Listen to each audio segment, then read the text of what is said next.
Boxing Ego here. If you like this video, make sure you hit the like button and also subscribe to the channel and hit the bell icon on the top of your screen to get notified when the latest new content drops. 1. Heavyweight champion Anthony Joshua says he will fuck Deontay Wilder up. Stay tuned. What up, Fight World? It's your boy Ego, and I'm back with some more boxing. Make sure you smash the like button. Also subscribe to the channel for the latest and greatest in boxing if you want to become part of the gang. Notification gang, please hit the bell icon. Shout out to the Super Chats channel donations, the Venmo donations, and the Patreon family. We working. Now, Anthony Joshua, we don't know his next opponent. Hopefully it's Deontay Wilder. He says he'll fuck Deontay Wilder up.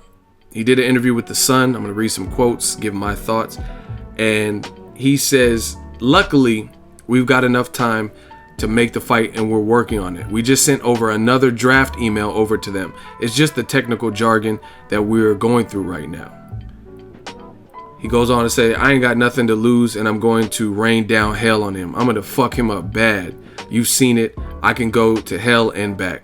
I enjoy it there as well. This time I'm going to own it. We're both big hitters, so for sure I'm going to be throwing a lot of combination punches, and I think it'll be interesting. I think he'll be trying to pick punches. I'll just be coming forward and swinging a lot of combinations, just trying to catch him and hurt him early on. He also goes on and says that this is not going to happen in the US, basically. He says, so with this Las Vegas talk, I owe it to everyone in Great Britain that has been supporting me to do my best to get this fight in the UK. In my opinion, that's number one. Deontay Wilder has kind of said, all right, cool, come fight me in America. But the thing is with that, I owe it to the fans and everyone supporting me to do it here. Number two, if I go there, there's a lot of tricks that they play in terms of referees and judges. And that's why I want it to be home where I'm secure. So that's his opinion. Link is in the description. You guys take a listen to it. I don't agree with what Anthony Joshua is saying. I mean, if anything, you look at some of the commentary in the UK, and I love the UK. I used to live there. But listen to the commentary. They're very pro UK fighters. I mean, I'll just leave it at that. I've seen some of the referee jobs, like the Carl Froch versus George Groves first fight. Terrible job refereeing. I thought George Groves was in a little bit of trouble, but the man had him in a headlock and they stopped the fight. And when Carl Froch was in trouble and got knocked down, then he didn't hurry up and stop the fight then. You know what I mean? And it was a competitive fight. So I thought he owed it to George Groves to not allow it to end like that, end more traditionally. Same thing, you look at Joshua's fights. I thought the Joseph Parker fight was a perfect example. Joseph Parker claims that the referee was Italian and didn't even speak English, and he didn't even understand him. He was on some Mario shit. It's me, Mario. Yahoo! You know what I mean? So that could be a problem if you can't understand the ref and or the ref can't understand your complaints and what you're talking about, right? It should be a common language.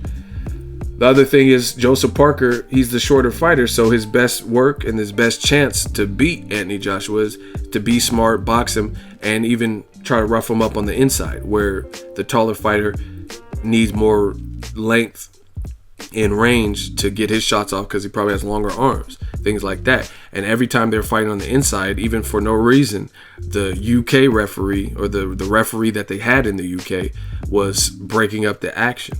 You know what I mean? We seen that recently last weekend with Badu Jack versus Adonis Stevenson when they were fighting in Canada, which is Stevenson's adopted home. So there's problems everywhere. Even the Joshua Takam fight.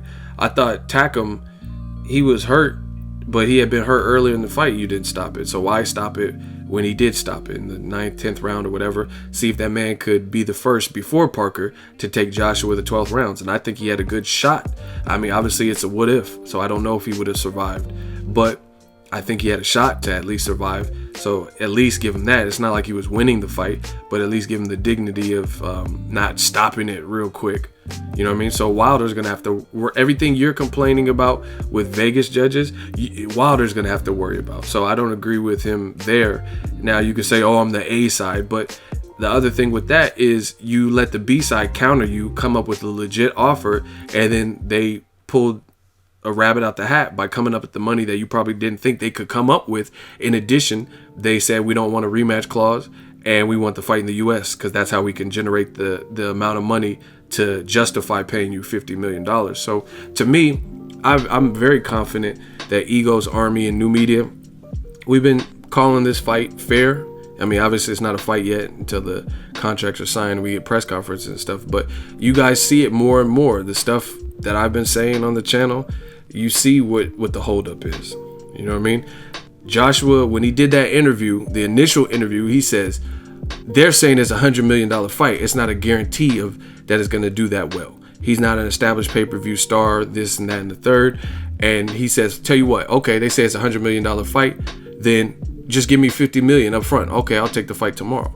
But then now it's something else. Now it's you won't take the fight tomorrow because they offered you the $50 million, and I haven't heard anything from. We have DAZN announcements from Eddie Hearn, but I have not seen one single solitary interview from Eddie Hearn where he has produced a receipt showing that Al Heyman in his deep pockets and Shelley Finkel and Team Wilder are not able to secure this amount of money if Joshua agrees to the basis of fighting between September and December of this year, 50 million, 50% pay-per-view back end, fight in America, if he agrees to those terms with no rematch clause.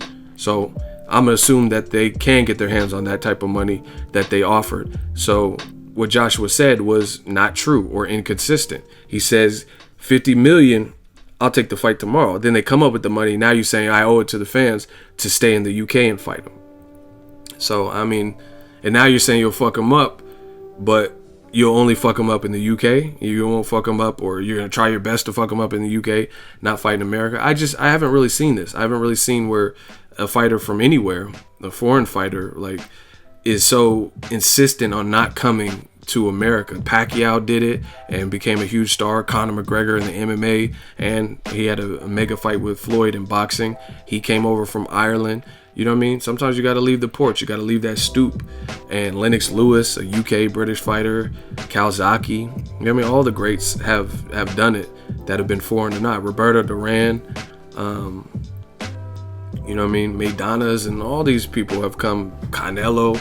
He's not just fighting in Mexico. I don't even remember the last time he did fight in Mexico, to be honest, for Canelo. You know what I mean? So I don't see why he's so insistent about only fucking up Wilder in the UK. It doesn't really make sense, especially since Joshua himself has done past interviews saying that he wants to be a billionaire. So why would you be willing to take less money to opt out of the $50 million, 50%? That's a lot of money to fight in the UK where you know and you admit that you're going to make less money by doing it, but because you quote unquote owe it to the fans. I mean, I don't see how that's going to get you closer to your billionaire dreams. But hey, I don't care if the fight happens in the UK, USA, Chuck E. Cheese, Toys R Us, in the closed buildings, because I heard they're closing. I just want to see the fight happen. So if Wilder's down to go to the UK, which he said he is, obviously for a fair deal, then fuck it, happen in the UK or the USA. I think Team Joshua has been inconsistent. Now they're saying I owe it to the fans and referee tricks. Again, here's another thing. Why did Eddie Hearn say that he was open to, depending on how Gerald Big Baby Miller looks against Johan Duhaupas, which he dominated? I gave Miller every round of that fight with Johan Duhaupas, a guy that Wilder knocked out and Miller went the distance with. Eddie Hearn has been on tape. You can find it on YouTube, and he says that we're open to fight Gerald Big Baby Miller in Brooklyn. So if you're worried about referee, judges, and referee and judge picking trickery and deceptiveness, right? Then why were you willing to fight Gerald Big Baby Miller for no title, for less money, in his actual backyard? Wilder's not from Las Vegas. In fact, he's from down south, and Vegas is on the West Coast, right? So it's not, America's big. So just because you know everything about Alabama don't mean you know everything about Vegas or have this massive advantage, because some people from down south won't be able to travel. You know what I mean? The down south lifestyle is different. Cost of living, maybe they don't have, some people might not have the means to justify going all the way out to the West Coast, finding a babysitter for 4 or 5 days, 3 days, or what, you know what I'm saying? It's just different, right? So you were willing, according to Eddie Hearn, to fight Gerald Miller in his backyard for no title and less money at the Barclays, and he's from Brownsville, Brooklyn. But then when it comes to Wilder, you're worried about referee trickery and judge picking. You know what I mean? Like it's some Kovalev Ward, son of judges shit. Don't understand it, but we've been consistent. We'll see what happens next. Let me know what you guys think. Drop your thoughts in the comment section. Make sure you smash the like button as always. Hate, comment, and subscribe. Till next video, it's Ego signing off. So if you enjoyed this video and want more content like this on the channel, you can show your appreciation by going to the PayPal donate button or the YouTube support button. And you can donate any amount that you feel is equivalent to the value of this video. Much more to come. Thank you guys for your support. Boxing Ego, the future of boxing.